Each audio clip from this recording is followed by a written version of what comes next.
You're listening to the Monday Night Community Show with Daniel on BRFM. This is the Daniel Monday Night Community Show on demand through YouTube. Thank you very much for choosing to listen to us through this method. If you'd like to keep up to date with when I add new interviews, then subscribe to this channel. So we're going to be talking a little bit about separation anxiety in dogs. Firstly, thank you very much for joining us. If you could just introduce yourself and tell us a little bit about yourself, that would be really good to start us off. Oh, thank you for having me. My name is Anna, and I work for an application company called Kubátová. We focus on developing mobile apps for dogs and their owners, and that's why we created a dog monitor app. And now more and more people seem to be using the app for dealing with separation anxiety. Well, I was hoping you could tell our listeners a little bit more about what separation anxiety is actually in dogs and what it means. There's about almost 19,000 of dog owners in Isle of Sheppey, and about 5,000 of dogs seem to be dealing with separation anxiety, which is a very big number. And separation anxiety is a stress reaction of a dog to being left home alone. And you know, we all love dogs, but what we don't usually think about is, what is our dog doing when he's home alone? How does he feel? Is he okay?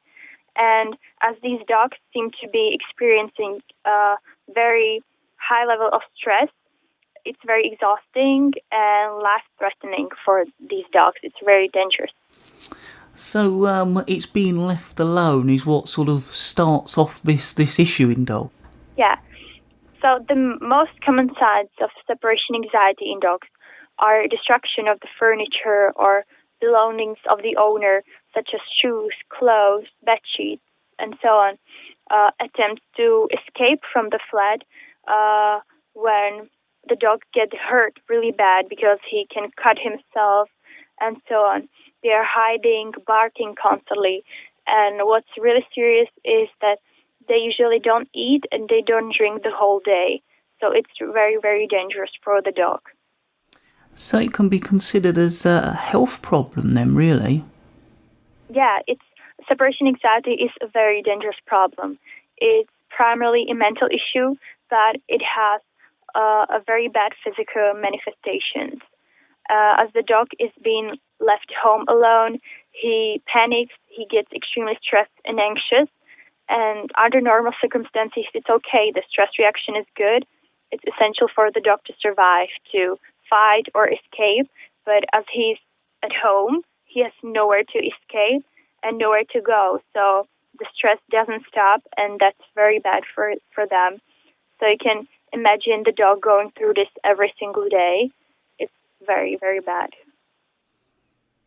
And I assume it's something that can be treated. Yes. First, I would say that it's really important to properly diagnose the separation anxiety, because not all symptoms necessarily have to be the separation anxiety. When you start noticing the signs, like that your dog is not eating, that he's hiding, or that he's tearing your things, I would recommend using the app to monitor your dog throughout the day, record a video, and then visit a vet and show him the separation anxiety. After that, the real treatment begins, and it's a combination of trainings and exercising, teaching your dog that it's okay to be home alone, and also some medications can be used. So it's the kind of thing that sort of helps you out dealing with a dog's sort of anxiety problems, and being able to help you to treat it, because obviously, you know, at some point your dog is going to have to be home alone. Yeah. Yeah, the app can be really helpful because you can reach out to your dog throughout the day. You can stay in contact with him, and it's really simple because we all have smartphones, we all have tablets, so it's really easy to stay in touch with your dog to make sure he's safe and he's okay. So I think it can be really helpful to see a video of him or to speak to him through the microphone and calm him down. We tried it with our own dogs, and they all reacted to our voices through the app really well. So I think it can be really great tool when you are dealing with separation anxiety. Is there anywhere else our listeners can find out more info about this? If you think that your dog might be struggling with separation anxiety, you can visit our website, dogmonitorapp.com, where you will find more information both about the separation anxiety and what you can do, as well as about the app and how you can use it when dealing with separation anxiety. We are also currently working on a brand new website that will be dedicated just to separation anxiety in dogs, how to treat it, and you should find there all the important things. And we reached out to the best dog experts to create the most helpful content. So you can find that on our website too. Well, I'd like to thank you very much for taking the time out to talk to us here at BRFM Bridge Radio on the Daniel Monday Night Community Show. Okay, thank you very much.